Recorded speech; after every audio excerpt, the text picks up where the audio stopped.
अरे वो कैसा प्रेम है जो टूट जाए महाराज। प्रेम तो वही है कि कुछ आप समझ लो, कुछ हम समझ ले। दुखे सति पापम क्षीयते, सुखे सति पुण्यम क्षीयते। जीवन में जब दुख आ रहा है तो ये मत विचार करिए कि ये भी ठाकुर जी की ही देन है ना, ये तो आपके कर्म हैं। उन कर्मों का फल आप इस संसार में रह करके भोग रहे हैं। मुझे लगता है सफलता का मूल मंत्र आपकी सहजता है। आप सहजता से अपने कर्म करिए। भगवान ने कहा ना, कर्मण्येवाधिकारस्ते मा फलेषु कदाचन। आप कर्म करते रहिए लेकिन फल की चिंता मत करिए। प्रेम एक मर्यादा में जब रहता है, एक सुंदरता में, एक निश्चलता में जब रहता है, तो फिर मुख का काम समाप्त हो जाता है। प्रेम को फिर मुख से वर्णन नहीं करना पड़ता है, फिर नेत्र ही सारे काम कर देते हैं। नमस्कार, इस पॉडकास्ट में आप सभी दर्शकों का स्वागत है। कविता राणा। आज हमारे साथ एक ऐसी शख्स जुड़ी हैं जिनकी सुंदर आवाज़, जिनके विचार देश की युवा पीढ़ी को अध्यात्म के रास्ते की तरफ खींचती हैं। आइए हम स्वागत करते हैं मोटिवेशनल और कथावाचक। आइए स्वागत करते हैं लक्ष्मी प्रिया पांडे जी का। सबसे पहले तो आपका स्वागत है। बहुत बहुत धन्यवाद आप सभी का। ठाकुर जी की अति कृपा है कि आज हम आप बैठ करके कुछ भगवत चर्चा, कुछ उस अध्यात्म की ओर जोड़ेंगे। तो ठाकुर जी की अति कृपा के कारण हम आप आज यहाँ बैठे, खूब आनंद की वर्षा हो रही है। बिल्कुल, ठाकुर जी की ही कृपा है। आप ठाकुर जी की कृपा मानूंगी मैं कि मतलब इतनी कम एज में आप लोगों के बीच एक चर्चित चेहरा बन चुकी हैं। लोग आपको फॉलो करने लग गए हैं। आपके मैं इंस्टाग्राम पे अगर जाऊंगी तो 8 लाख से भी ज्यादा लोग आपको फॉलो करते हैं। यार मैं ये समझूंगी कि लाखों में लोग आपको फॉलो करने लग गए हैं, लेकिन आप किसी को फॉलो नहीं करती हैं। देखिए, मेरा जो कारण है फॉलो और अनफॉलो का, मुझे लगता है कि ये आप क्षण मात्र के लिए, कुछ समय के लिए लोगों को फॉलो कर सकते हैं, अनफॉलो कर सकते हैं, लेकिन वही फॉलो अनफॉलो यदि आपके जो फॉलोवर हैं वो हृदय में हैं तो आप उनको बाहरी उसमें फॉलो करिए ना करिए। मुझे ये लगता है कि अब आप 8 लाख लोगों को, ऐसा कोई नहीं होगा कि जितने आपके फॉलोअर हों आप उन सभी को फॉलो भी करते हों। उसमें से कुछ चुन करके आप जिनको आप समझते हैं, जिनके भाव आपको अच्छे लगते हैं या मित्रवत संबंध है, उनको आप फॉलो करते हैं। कई लोग आपके बड़े खास मित्र होते हैं लेकिन फिर भी आप उनको फॉलो नहीं कर रहे होते।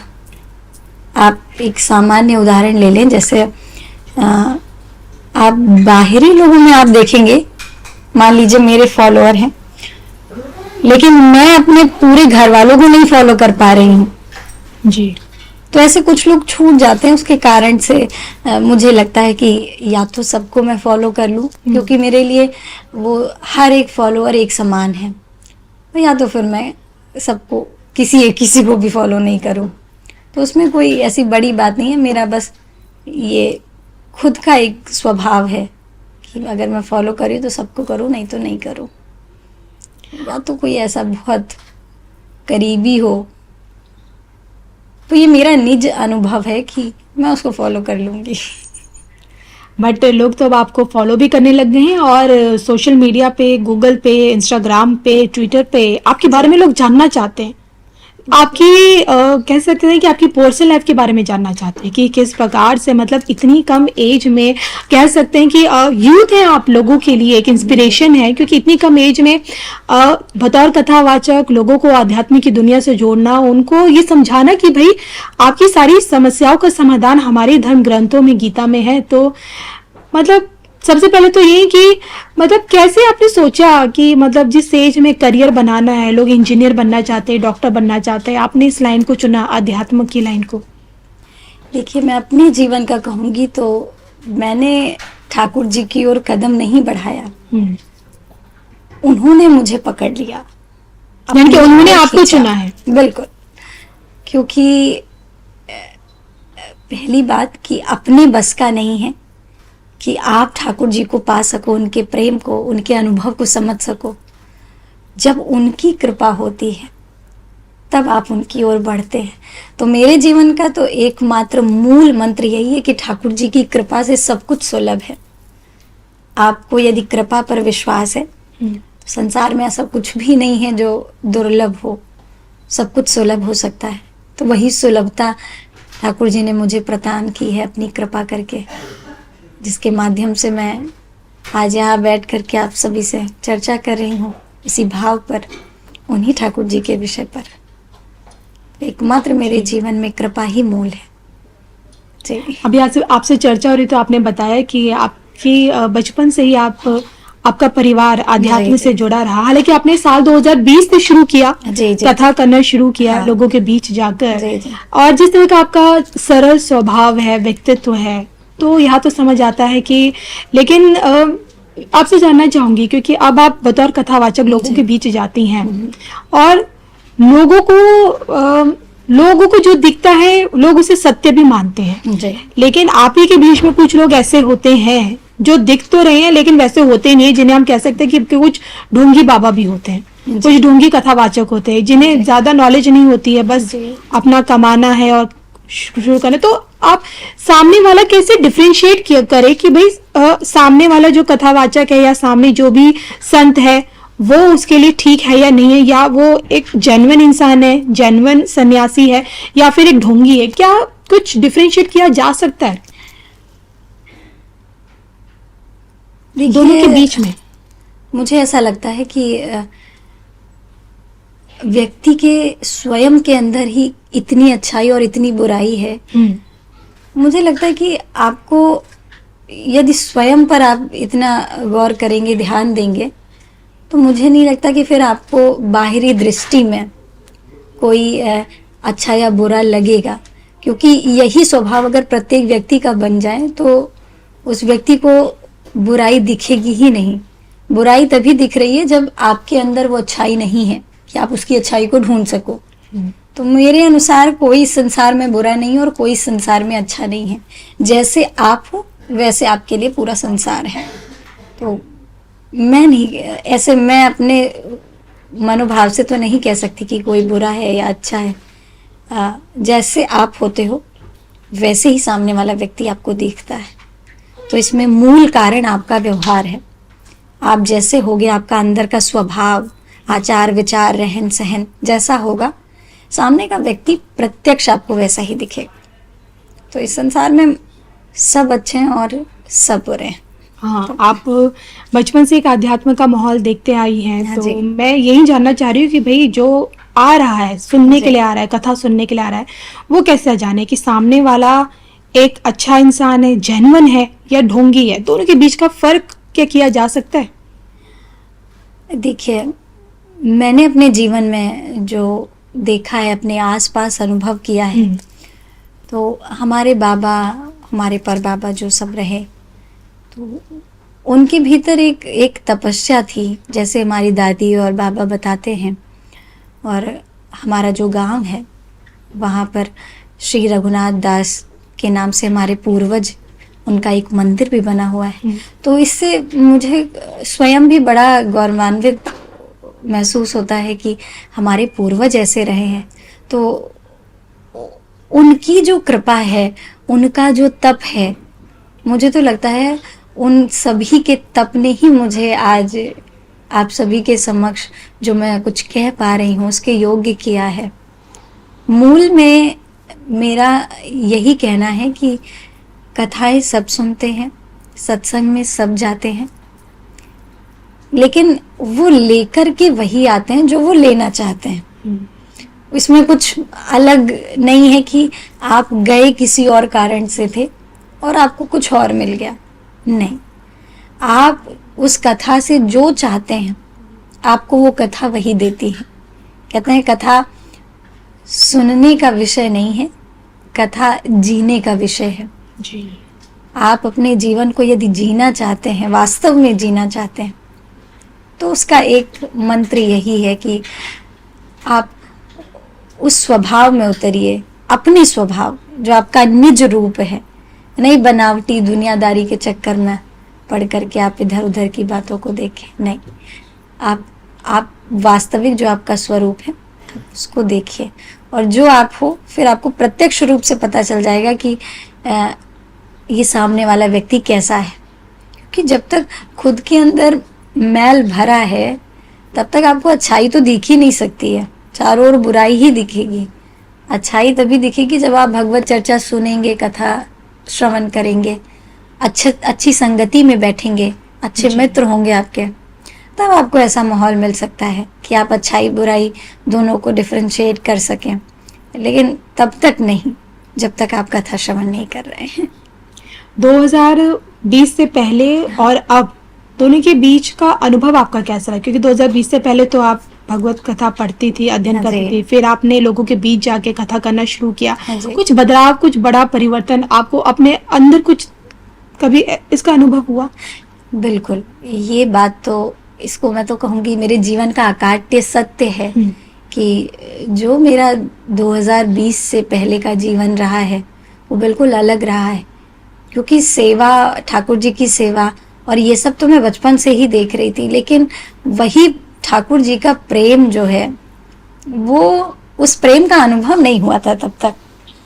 जैसे मैं आपको बताऊं कि अगर आज ठाकुर जी को मैंने स्नान करा करके बिठा दिया है तो ये भाव नहीं प्रकट होता था कि उनको भूख भी लग रही होगी। ये सच बात है। ठाकुर जी को स्नान कराना है, एक वो हमारे घर के ठाकुर जी हैं, वो भगवान हैं, ये भाव था मन में। लेकिन उसके बाद से जब मैंने कथा पढ़ना, उसका अध्ययन करना शुरू किया तो धीरे धीरे, कहते हैं ना, ठाकुर जी की कृपा ऐसी भई कि उन्होंने अपनी ओर ही मुझे खींच लिया। फिर उनका जो अनुभव होता है, अनुभव व्यक्ति को खुद का ही होता है, किसी और का अनुभव व्यक्ति नहीं चुरा सकता जी, क्योंकि उससे वास्तविक परिवर्तन नहीं आएगा जीवन में। तो फिर धीरे धीरे उनका जो प्रेम है, जो उनकी निश्चलता है, जब आप उनकी निश्चलता, उनकी सरलता, उनकी चंचलता और चपलता जब आप पढ़ते हैं तो कहते हैं, मेरा ऐसा मानना है कि वो आपके जीवन पर प्रभाव डालने लगती हैं। अगर आप ठाकुर जी का स्वयं आनंद लेते हैं कि उनका कैसा चरित्र रहा है, कैसी लीला रही है जी, जब आप उसको देखते हैं तो वो आपके जीवन पर प्रभाव डालने लगती है। तो मैं ये तो नहीं कहूँगी कि मैं बहुत बड़ी तपस्वी बन गई, लेकिन नहीं, एकमात्र उनका सहज प्रेम मुझे मिल रहा है और मैं चाहती हूँ जीवन पर्यंत मुझे इसी अनुभव, इसी आनंद में ठाकुर जी बिठाए रहे हैं। बिल्कुल। देखिए, आपने बात की ठाकुर जी की और जिस तरह के आपके विचार हैं और उसमें से कहीं ना कहीं प्रेम बहता हुआ मुझे भी नजर आ रहा है। तो मैं आपसे जानना चाहती हूँ कि आज की जनरेशन को देखते हुए अगर कोई पूछे कि भाई प्रेम है क्या,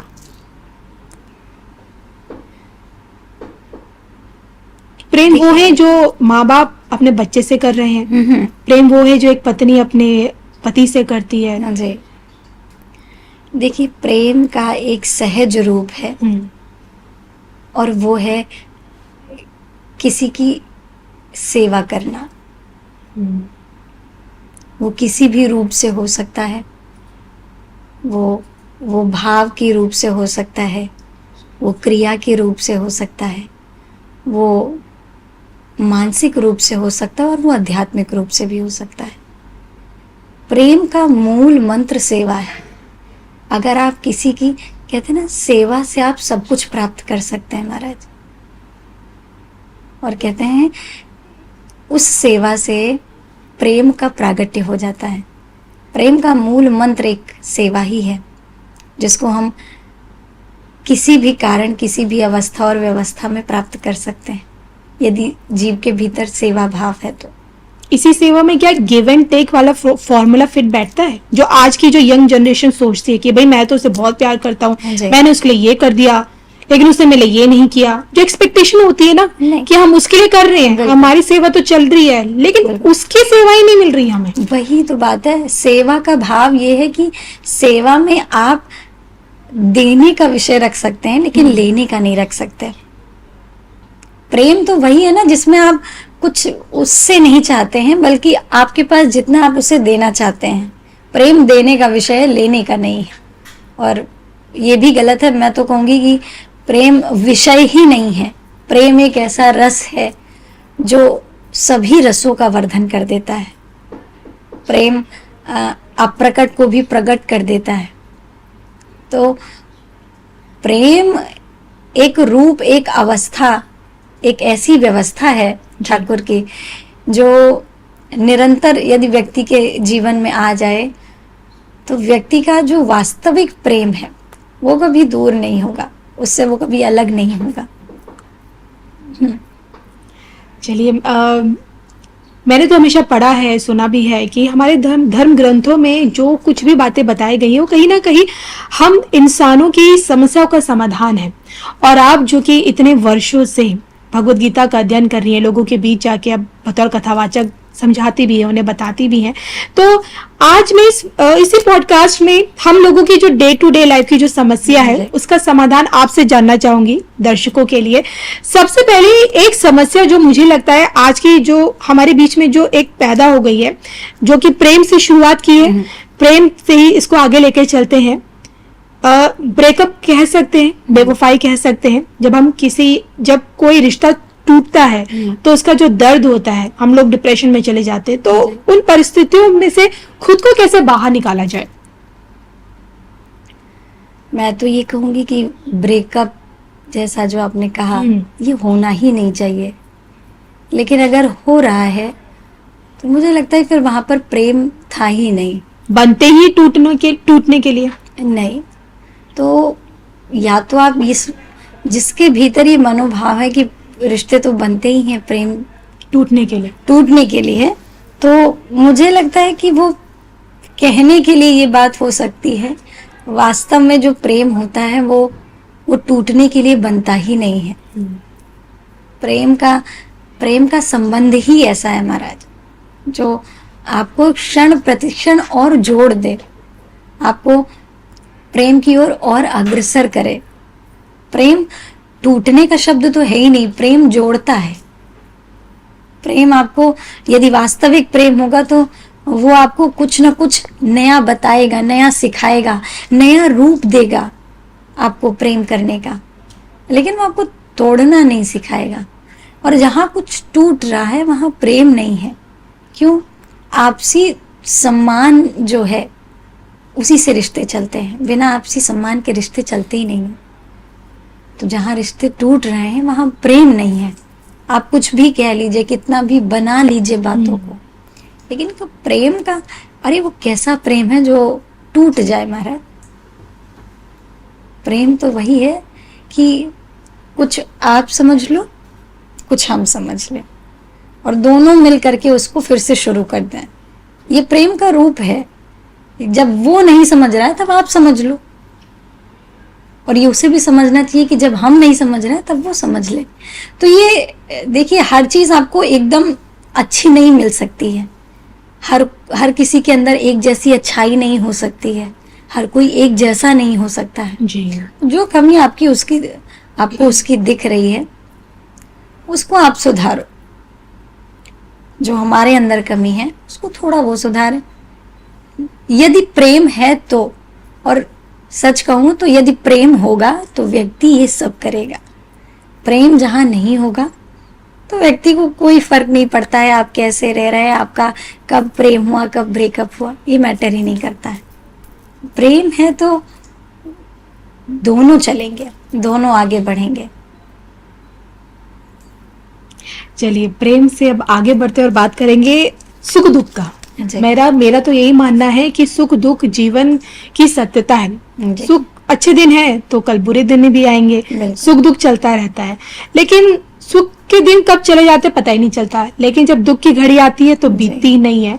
तो जब इंसान का कोई बुरा दौर चल रहा है तो वो जो समय है वो कैसे काटे, उस समय क्या उसे करना चाहिए कि वो हिम्मत ना हारे?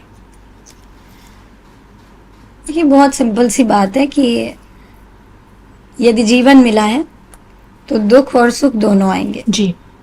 जरूरी नहीं है कि कोई ऐसा व्यक्ति संसार में जन्म नहीं लिया जिसके जीवन में दुख ना आए हो या उसके जीवन में सुख ना आया हो। जीवन का जो चक्र है वो सुख दुख के इर्द गिर्द ही घूम रहा है। आज अगर आपके जीवन में सुख है तो कल दुख आएगा ही आएगा। क्यों? कोई ना कोई कारण आपका ऐसा बनता ही है, कोई या पूर्व जन्म के कोई कर्म होते हैं जो आपके इस जन्म में प्रभाव डालते हैं। तो सुख दुख तो रहेगा ही, लेकिन कहते हैं यदि सुख दुख से बदलना चाहते हैं आप, उससे ऊपर उठना चाहते हैं, तो श्रीमद् भागवत में व्यास जी महाराज ने कहा है कि वदन्ति तत्तत्त्वविदः तत्त्वं यदि ज्ञानमद्वयम् ब्रह्मेति परमात्मेति भगवान इति शब्दते। कहते हैं निर्गुण निराकार रूप में वही ब्रह्म है, सगुण निराकार रूप में वही परमात्मा है, और सगुण साकार रूप में वही भक्त के भगवान है। यानी तत्वतः भगवान एक ही है, लेकिन भक्त कहता है मेरे भगवान उनके हाथों में धनुष बाण होगा, बहुत सौम्य होंगे, तो राम जी के रूप में भगवान प्रकट हो जाते हैं। किसी ने कहा हमें तो चंचल चपल नटखट ठाकुर प्रिय हैं, तो कन्हैया बन करके भगवान हाथ में बंशी लेकर के आए। किसी ने कहा हमें तो वैराग्य रूप का बड़ा आनंद आता है, तो बैठे हमारे भोले बाबा जी। तो भगवान तत्वतः विभाजित हो गए भक्त के प्रेम पर। जैसा उसका भाव रहता है उसी भाव में वो उतर गए हैं। तो उसी प्रकार कहते हैं कि दुखे सति पापम क्षीयते, सुखे सति पुण्यम क्षीयते। जीवन में जब दुख आ रहा है तो ये मत विचार करिए कि ये भी ठाकुर जी की ही देन है ना, ये तो आपके कर्म हैं। उन कर्मों का फल आप इस संसार में रह करके भोग रहे हैं और अपने नए जन्म के कर्मों को आप बना रहे हैं। अब वो जैसे भी कर्म करें आप, अच्छे या बुरे। तो ये है कि कहते हैं दुखे सति पापम क्षीयते। जब आप दुख भोग लेते हैं तो आपके जितने पाप हैं वो सब नष्ट हो जाते हैं। जीवन में दुख आता है तो इसका मतलब ये नहीं है कि वो आपको बहुत बड़ा दुख दे रहा है, नहीं। आपको लगता है कि वो दुख है, लेकिन कहीं ना कहीं वो आपके बहुत बड़े पाप हैं जो नष्ट हो रहे हैं। दुखे सति पापम क्षीयते और सुखे सति पुण्यम क्षीयते। जब आप सुख का भोग करते हैं तो आपके जो पुण्य है वो नष्ट हो जाते हैं धीरे धीरे। तो बहुत दुख आने पर जब आपका पाप नष्ट हो रहा है तो किस कारण का दुख है? आपको तो खुश होना चाहिए कि अरे मेरे तो पाप कट रहे हैं। और जब बहुत खुश हो रहे हैं तो आपके पुण्य नष्ट हो रहे हैं, तो इसमें किस बात की खुशी है? आपको तो दुखी होना चाहिए इसमें कि क्या करूं, मैं तो इतना सुख भोग रहा हूं तो दूसरी ओर मेरा पुण्य भी क्षीण हो रहा है, खत्म हो रहा है। तो कहते हैं जब ये दोनों बातें व्यक्ति को समझ में आ जाती हैं तो जीव समान हो जाता है। फिर दुख में भी उसे सुख दिखाई देता है और सुख में भी वो सुखी रहता है। दोनों बातें हैं। तो सुख दुख का ये मंत्र आपको जब पता होगा, ये भाव जब आपको पता होगा, दुख से तभी आप ऊपर उठ सकते हैं और सुख से भी ऊपर उठ सकते हैं। नहीं तो इस संसार में सबके बस का नहीं है कि हर कोई इस दुख सुख के इस विधान को समझ पाए, तभी तो लोग दुखी हैं। बिल्कुल। और आपने समझाने की कोशिश तो की है जी। आपने मंत्र तो बता दिया कि सुख दुख में कैसे रहना है। सक्सेस का मंत्र भी बता दीजिए। सफलता, लोगों के अंदर जो महत्वाकांक्षा है आगे बढ़ने की, तरक्की करने की, तो अंदर इंसान सक्सेस कैसे हो पाए, मतलब सफलता कैसे हासिल कर पाए, इसके लिए क्या कुछ बताया गया है? मुझे लगता है सफलता का मूल मंत्र आपकी सहजता है। आप सहजता से अपने कर्म करिए। भगवान ने कहा ना, कर्मण्ये वाधिकारस्ते माँ फलेषु कदाचन। आप कर्म करते रहिए लेकिन फल की चिंता मत करिए जी। फल की चिंता आप तभी नहीं करेंगे जब आपके जीवन में सहजता होगी। नहीं तो व्यक्ति यही चाहता है कि मैं ये कर रहा हूँ, इसके बदले मुझे भगवान ये दे दे, जो भी उसकी इच्छा है। लेकिन व्यक्ति जब सहज होता है तो उसके भीतर एक ठहराव होता है, एक गहराई होती है उस फल को पाने के लिए जिसके लिए वो कर्म कर रहा है। मुझे लगता है कि हर व्यक्ति सक्सेस हो सकता है, लेकिन क्या है, सहजता पूर्वक अपना कर्म करता रहे, फल की चिंता ना करें। नहीं, सहजता अपने अंदर लाना बहुत जरूरी है इसके लिए, सक्सेस पाने के लिए। हाँ, और देखिए जो व्यक्ति आज सक्सेस को प्राप्त कर चुका है उसके भीतर आपको सहजता मिलेगी ही मिलेगी। एक धैर्यता आ जाती है अपने काम में करते करते। और जब तक धैर्यता नहीं आएगी आप ऊपर उठ ही नहीं सकते। धैर्य व्यक्ति ही ऊंचाइयों को प्राप्त करता है महाराज।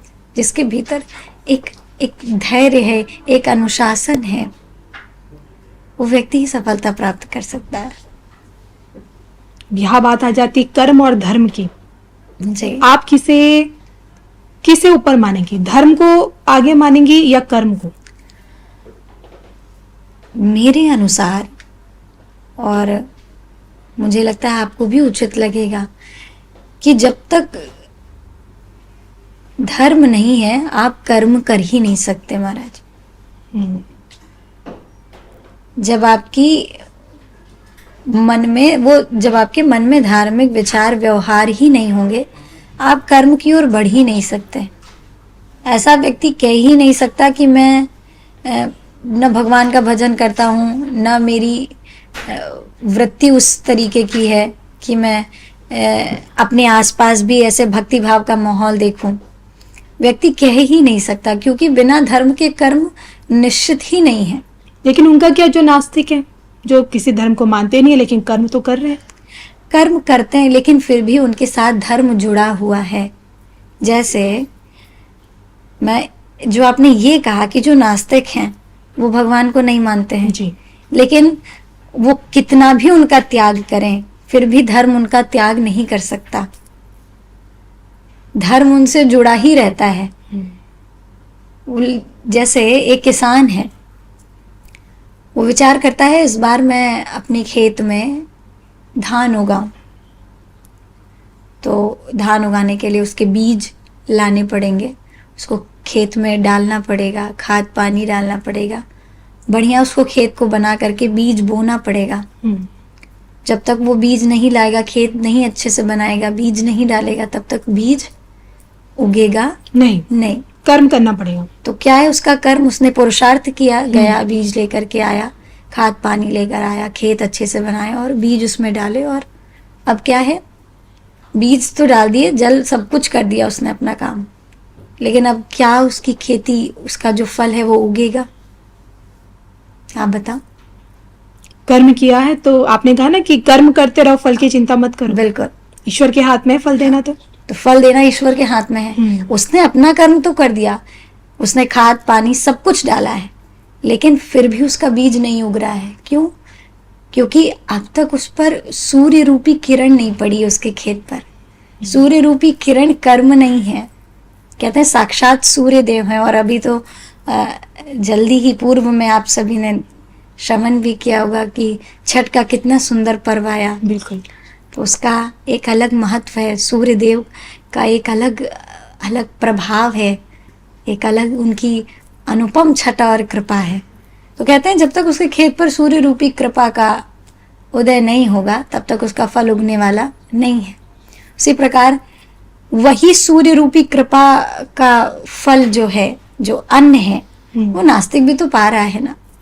वो ऐसे तो जीवित है नहीं। तो अगर बहुत गहराई में आप प्रवेश करेंगे तो कहने के लिए वो बस नास्तिक है, बाकी धर्म से कहीं ना कहीं वो जुड़े ही हुए हैं, क्योंकि जिस धर्म का अन्न वो पा रहे हैं वो कहाँ जा रहा है, उनके शरीर में ही तो लग रहा है। तो ये काफी गहराई पूर्ण बात है, लेकिन ये सत्य है। इस संसार में कोई नास्तिक नहीं है, सब आस्तिक हैं, सब धर्म का पालन करने वाले हैं, और सब स्वजन उस भगवत भक्ति, उस शक्ति से सब कहीं ना कहीं जुड़े हुए हैं। आप कितना भी कहो, आप कह दो कि जैसे ये पानी है, अब इसका रंग मैं कह दूं काला है, लेकिन आप मानोगे? क्यों? क्योंकि आपको तो दिख रहा है कि ये कितना शीतल और स्वच्छ है। तो उसी प्रकार कोई कितना भी कहे कि मैं नास्तिक हूं, लेकिन आप देख रहे हैं, समाज देख रहा है कि आपको इतना सुंदर मानव शरीर मिला है, इतने सुंदर तरीके से आप चल रहे हैं, घूम रहे हैं, फिर उसके बाद आप कहें कि आप नास्तिक हैं, तो ये मूर्खतापूर्ण बात है मेरे अनुसार। बिल्कुल। अच्छा, आपके अनुसार क्या लगता है आपको कि मैंने देखा है कि हम करियर के लिहाज से जानना चाहूंगी जी। इंसान जब 12th पास करता है, ग्रेजुएशन करता है, तो उसे समझ नहीं आता कि वो अपने करियर का सही चयन करे कैसे। ये एक बहुत बड़ा, मुझे लगता है एक बहुत बड़ी प्रॉब्लम है शायद, जो हमारी जो यंग जनरेशन है, युवा पीढ़ी है, जो स्टूडेंट लाइफ में हर इंसान को झेलनी पड़ती है इस प्रॉब्लम से। समझ नहीं आता है कि उसे अपनी जिंदगी में बनना क्या है, कैसे पता करे कि मुझे अपनी जिंदगी में बनना क्या है। तो जिस प्रकार, जैसे मैंने कहा कि जैसे तय है कि कब दिन होगा, कब रात होगी, कब घड़ी की सुई में 12 बजेंगे, कब 1 बजेंगे, तो ये सब पहले से तय है, इसमें कुछ आगे पीछे नहीं होगा। उसी प्रकार आपके कर्म के अनुसार आपका काम भी तय है। आप जिस स्तर से अपना काम कर रहे हैं, आपके कर्म का फल भी उसी स्तर से तय है। मुझे ऐसा लगता है कि आप अपने हिसाब से ही अपने काम का चयन करते हैं। आप जैसी मेहनत करते हैं वैसा आपको फल मिलता है। क्योंकि बड़ा अच्छा कोट भी है कि असफलता केवल ये सिद्ध करती है कि सफलता का प्रयत्न पूरे मन से नहीं हुआ है। जी। तो लोग कोई काम का चुनाव करते हैं और फिर उसमें अगर सफलता नहीं मिली, कई बार सफलता स्विच कर मिली, जाते हैं, से हटा दिया कि अब कुछ नया करेंगे, कुछ और करेंगे। वो दर्शाता है कि आपका जो लगन है, आपका काम करने का जो तरीका है, वो अभी सधा नहीं है। आपको अपने काम को साधना है। काम देखिए कोई भी छोटा बड़ा नहीं होता है। मेरे अनुसार कोई काम छोटा बड़ा नहीं है। यदि एक भक्त की दृष्टि से देखेंगी तो झाड़ू लगाना भी कोई काम नहीं है। एक भक्त के लिए झाड़ू लगाना सेवा है। वो ये नहीं विचार करेगा कि मैं ये काम कर रहा हूँ, ये काम बहुत छोटा है, नहीं, वो सोचेगा ये कितनी बड़ी सेवा है। उसी प्रकार काम कोई भी छोटा बड़ा नहीं है। बस ये है व्यक्ति को उस काम में इतना परफेक्ट होना है, इतना सुंदर बनना है, इतना अच्छा बनना है, इतनी परफेक्शन लानी है कि फिर उसके जैसा वो काम कोई ना करता हो। आज कल तो देख रहे हैं कितने प्लेटफॉर्म्स हैं आपको एक अच्छे स्तर पर पहुंचाने के लिए। बहुत मेहनत की आवश्यकता भी नहीं है, लेकिन हाँ, आप जो मेहनत कर रहे हैं वो बड़ी दृढ़ता पूर्वक, बड़े सुंदर विचार और व्यवहार के साथ और लगन के साथ करें तो सफलता कहीं दूर नहीं है महाराज। वो बस चाहती है कि आप उसे अपनाओ। वो तो कह लीजिए कि सफलता एकदम आपके सामने यूं पड़ी हुई है। वो चाहती है कि आप उसे उठा लो, लेकिन हाँ, आपके अंदर उतनी क्षमता भी होनी चाहिए अपने कर्म की, अपने व्यवहार की, अपने अनुशासन की कर्म पर, कि आप उसको उठा पाओ, उस काम को, उस सफलता को। अच्छा, मैं आपसे जानना चाहती हूँ, आपको गुस्सा आता है? गुस्सा ऐसे किसी कारणों पर नहीं आता है। और मेरी बहन तो सामने ही बैठी है, कुछ भी होगा तो हाँ सारी सच बातें तो इसे ही पता है। गुस्सा तो नहीं आता है, लेकिन हाँ, आवश्यक है गुस्सा किसी किसी जगह पर। भावनाएं ऐसी होती है जिन्हें कंट्रोल कर पाना बड़ा मुश्किल है। इतना जोर का गुस्सा भी नहीं आता है, लेकिन हाँ, मुझे ऐसा लगता है कि अगर आप खुद को अच्छा देखना चाहते हैं, खुद को सुंदर महसूस करना चाहते हैं और खुद के अंदर एक शांति चाहते हैं, सच बात तो ये कि खुद के अंदर अगर शांति चाहते हैं तो आप अपने लिए क्रोध मत करो। लेकिन इसी चीज के लिए काम, क्रोध, लोभ, मोह, अहंकार, इनको अपने अंदर से कैसे मिटाया जा सकता है? पॉसिबल है? इसीलिए कहा गया कि ये कोई अच्छे विचार नहीं, ये मत्सर हैं, खड विकार हैं। अच्छा। जो व्यक्ति के अंदर, इसको अच्छाई में नहीं कहा गया, कहा गया कि ये खड विकार है व्यक्ति के जीवन में। काम, क्रोध, लोभ, मोह, मद, मत्सर, भावनाएं से तो, हाँ, भावनाओं से जुड़ी हुई सारी चीजें। लेकिन ये जिसको कहेंगे कि ये अच्छी भावनाओं में नहीं आते हैं, ये बुरे विचारों में आते हैं। तो जब आपको पता है कि ये बुरे विचार हैं, काम, क्रोध, लोभ, मोह, मद, मत्सर, ये सब बुरे हैं, कुछ अच्छा नहीं है, तो आप इसको चाह करके भी क्यों अपना रहे हैं? आपको पता है ये बुरा है, फिर भी तो कहते हैं लोग, कई लोग तो ये भी कहते हैं क्रोध हम करते नहीं, क्रोध आ जाता है। जी। जैसे पहले से प्लान तो करना नहीं पड़ता है कि हाँ अच्छा अब क्रोध करना है हमें, नहीं, क्रोध आ जाता है। उसका स्वभाव क्या है कि आपका विचार कैसा है। क्रोध आपके विचार से रिलेट करता है। जैसा आपका विचार व्यवहार होगा लोगों के बीच, आपका स्वभाव भी वैसा ही बनता चला जाएगा। मतलब ये सारी चीजें आप कह रहे हैं कि हमारे विचारों से जुड़ी हुई हैं। बिल्कुल।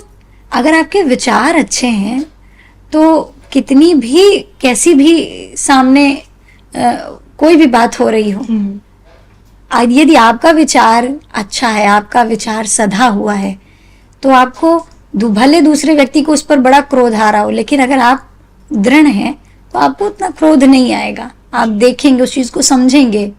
लेकिन क्रोध, मुझे नहीं लगता कि जिसका विचार सधा हुआ है वो इतना प्रबल क्रोध करेगा। क्रोध सबको आता है, लेकिन हाँ, उसका स्वरूप भी होता है, किसी का बड़ा भयानक होता है कि ऐसे चीजें जो है तोड़ना फोड़ना हो गया, पलट देना, ये क्रोध का तो अलग ही रूप है। लेकिन हाँ, थोड़ा बहुत क्रोध तो हम भी कर लेते हैं। जी। लेकिन आज की इस डे टू डे लाइफ में अपने आप को, खुद को, जो नेगेटिव एनर्जीज होती हैं, जो लोगों की जो नकारात्मकता होती है, उससे कैसे दूर किया जाए? खुद को कैसे बचाएं इन चीजों से? आप कहीं काम कर रहे हैं, आपका वर्क प्लेस है, लेकिन आपके साथ काम करने वाले आपसे जल रहे हैं, ईर्ष्या, तो इन चीजों से खुद को कैसे बचाएं हम? देखिए, जिस व्यक्ति को आगे बढ़ना है उसको इस चीज पर ध्यान ही नहीं देना है, क्योंकि जो व्यक्ति अगर इसमें फंसा कि ये मुझे ये कह रहे हैं, तो समझिए कि उसको कुछ प्राप्त नहीं करना है, घूम फिर करके इन्हीं सब में रहना है कि कौन मुझे क्या कह रहा है। जिस व्यक्ति को आगे बढ़ना होता है उसको ये फर्क नहीं पड़ता है कि ये मुझे क्या कह रहे हैं, अच्छा बोल रहे हैं या बुरा बोल रहे हैं। वो निरंतर अपने काम में लगा रहता है। बुराई उसी को दिखती है, अच्छाई उसी को दिखती है जिसका ध्यान उस ओर है। मुझे लगता है इस पर इतना विशेष गौर नहीं करना चाहिए, क्योंकि अंततः कष्ट आपको ही होता है। आपने किसी से अपने बारे में बुराई सुनी तो फिर आपको अच्छा नहीं लगा और फिर आपका विचार उसके प्रति बदला। जी। क्यों? क्योंकि उसने हमारे बारे में बुरा बोला। अब आप उसको उस दृष्टि से नहीं देखोगे जैसे पहले देखते थे। बिल्कुल। तो इससे मुझे लगता है कि कौन क्या कह रहा है, इससे आपको कोई फर्क नहीं पड़ना चाहिए। आप बस अपने काम में, अपने भगवत भजन सेवा में जो कार्य है उस कार्य में लगे रहना चाहिए। और जो खाली है वो ही इन सब बातों पर ध्यान दे रहा है, जो व्यस्त है वो मस्त है महाराज।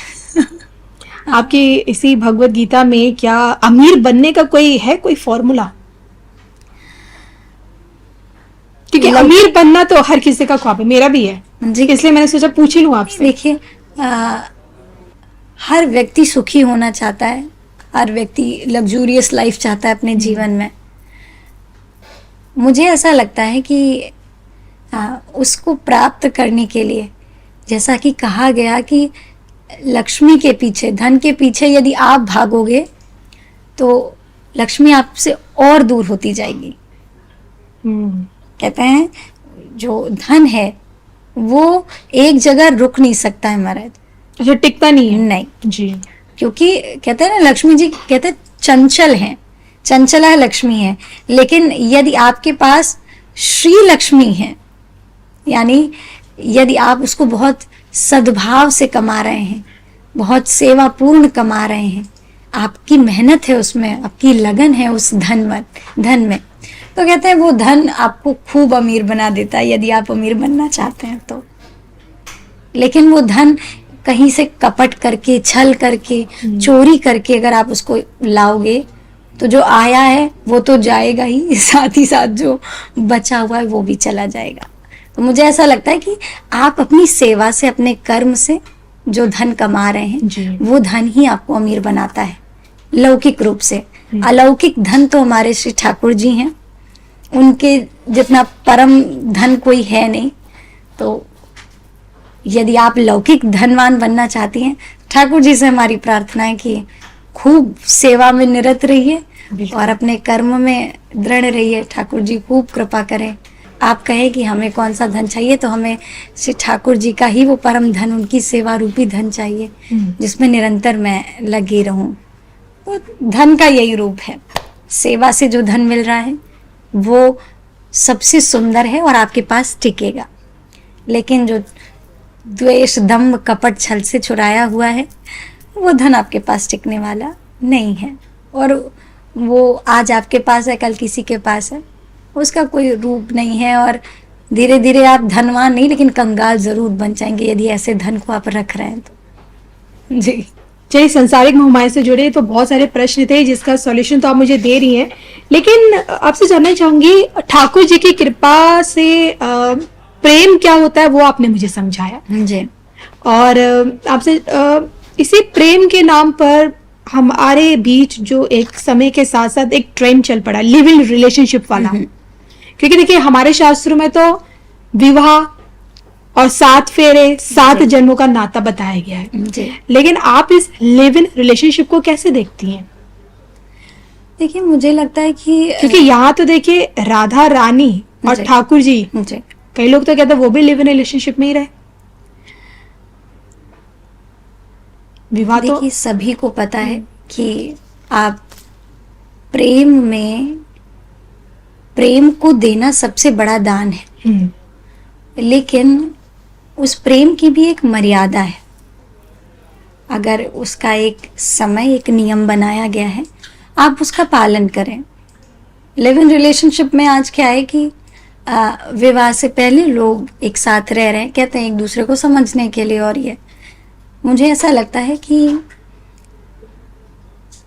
अगर आप मर्यादा का पालन कर सकते हैं, वो मर्यादाएं आपको भी ज्ञात हैं और सभी को पता है, और उन्हीं मर्यादाओं के लिए ही आपके माता पिता, आपके बड़े सब आपको बताते हैं कि ऐसे नहीं करना चाहिए।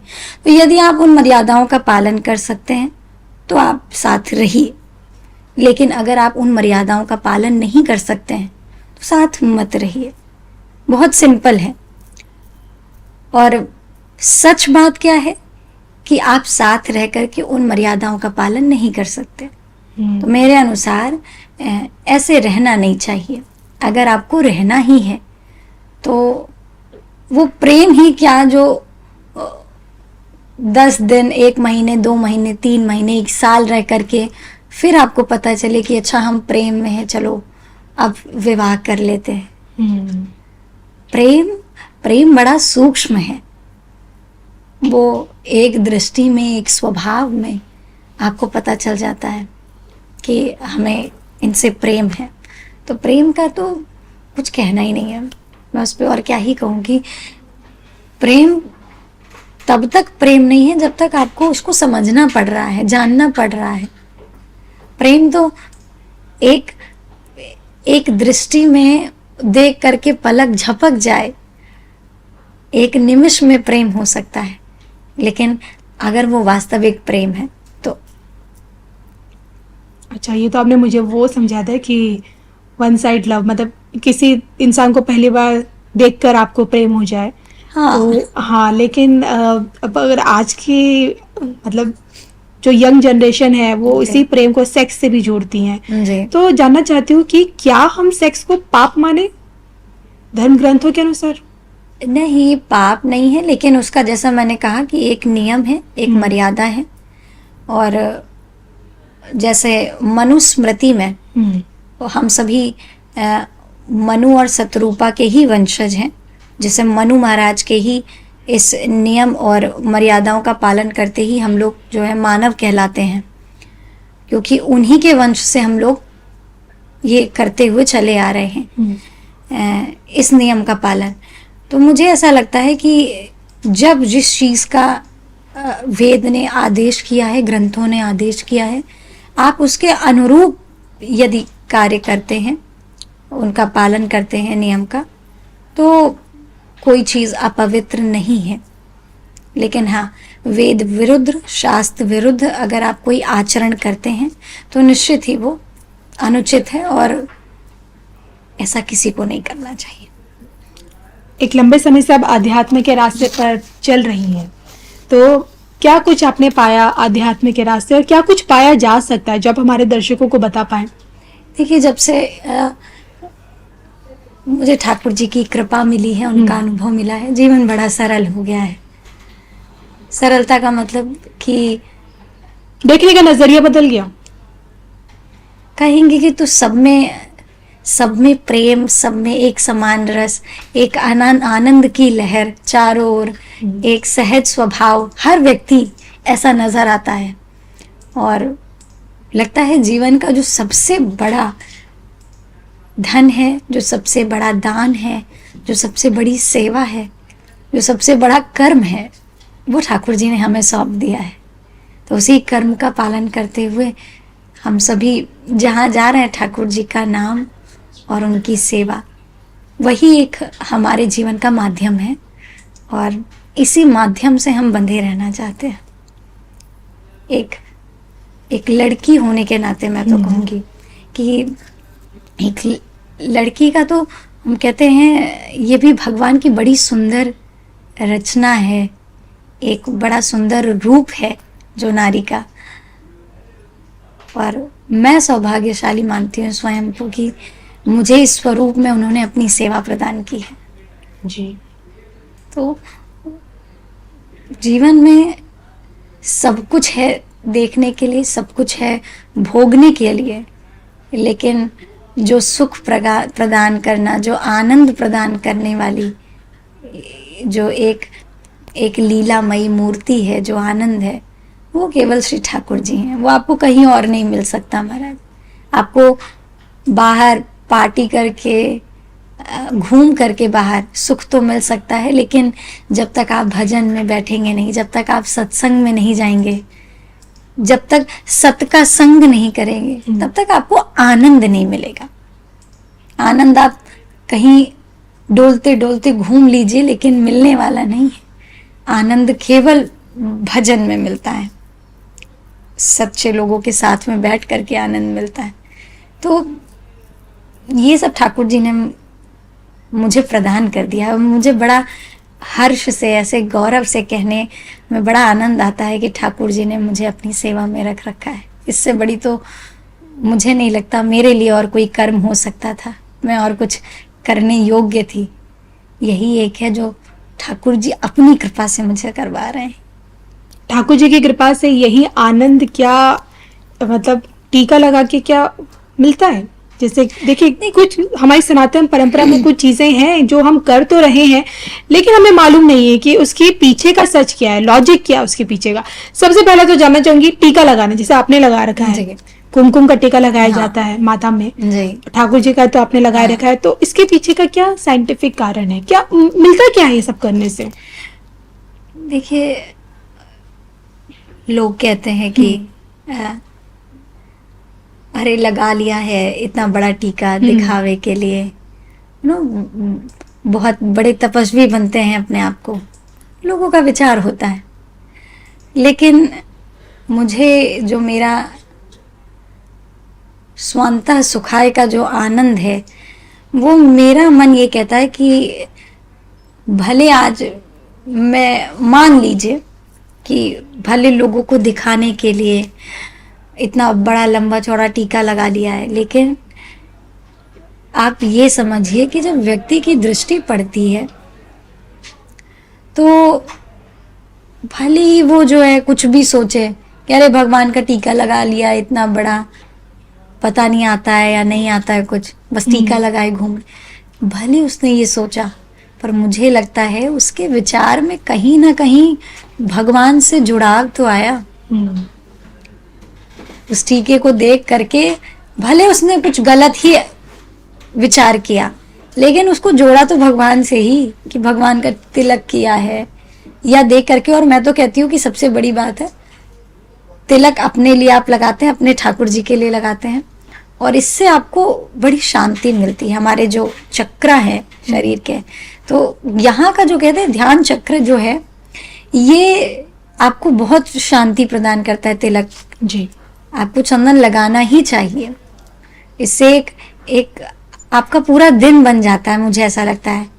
आप ब्राह्मण को देखेंगे, उसका श्रृंगार ही ये है कि सर्वप्रथम वो जब उठेगा तो स्नान करके सबसे पहले तिलक करेगा, ये उसका आभूषण है।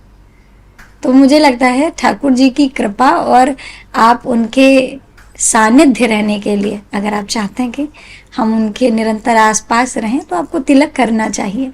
उससे आपका विचार बड़ा सुंदर बन जाता है, पूरा दिन बन जाता है। मुझे ऐसा लगता है कि भले आपको वो प्रत्यक्ष दर्शन नहीं दे रहे भगवान, लेकिन आपको ये महसूस करना चाहिए कि ठाकुर जी आपके पास में। कलावा बांधना, लोग चूड़ी कंगन सब पहनते हैं, लेकिन मुझे लगता है कि उन सब के साथ साथ में कलावा भी बांधना चाहिए। कलावा आपको जो है आपकी शांति, आपका पीस, इसको मेंटेन रखता है। और मुझे लगता है रक्त का संचार भी इससे बड़ा अच्छा रहता है, जो साइंटिफिकली देखा जाए तो।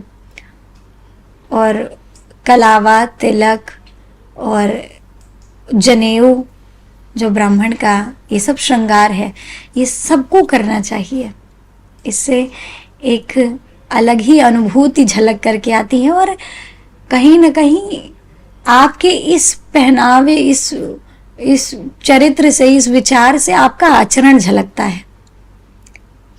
आपके कैसे विचार हैं, कैसे व्यवहार हैं, वो दिखते हैं। आप दिखावे के लिए 10 दिन कर लोगे, लेकिन कब तक? जी। एक दिन यही रूप आपको अपना लेता है, फिर आप वो दिखावे के लिए नहीं करते हैं, फिर आप अपने लिए करते हैं, अपने प्रभु के लिए करते हैं।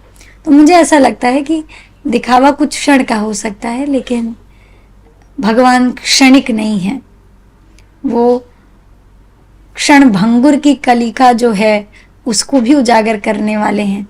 तो तिलक, कंठी, चंदन, ये सब आपको करना चाहिए। ये ठाकुर जी की आपको और समीप लेकर के आती है। और ठाकुर जी की भक्ति से जैसे आप जुड़ी हैं और आप जैसे जितने भी लोग जुड़े हैं, उनका जो पहनावा होता है बड़ा ही खूबसूरत होता है। आप इस्कॉन चले जाइए या वृंदावन चले जाइए, मथुरा चले जाइए, आप कह सकते हैं कि भाई ठाकुर जी की गोपियां हैं जी। तो वो जो पहनावा है, चाहे साड़ी हो, लहंगा हो, एक अलग तरीके का। तो ये पहनावा क्या दर्शाता है समाज को?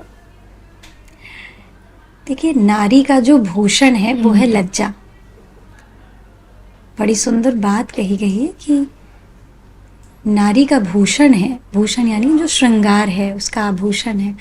सबसे बाहरी श्रृंगार तो आप जो है कान में इतने सुंदर तो है ही कान में इतने सुंदर झुमके, चूड़ियाँ, ये सब तो पहन सकते हैं बाहरी श्रृंगार, लेकिन नारी का जो भीतरी श्रृंगार है वो लज्जा है। और कहते हैं लाज आपके अंदर यदि होती है तो ये आपकी सुंदरता को न जाने कितने गुना बढ़ा देती है। लज्जा एक मर्यादा है, एक स्त्री का श्रृंगार है। जब आप इसको इस मर्यादा को, इस लज्जा को धारण करते हैं तो स्त्री और खूबसूरत हो जाती है और सुंदर हो जाती है।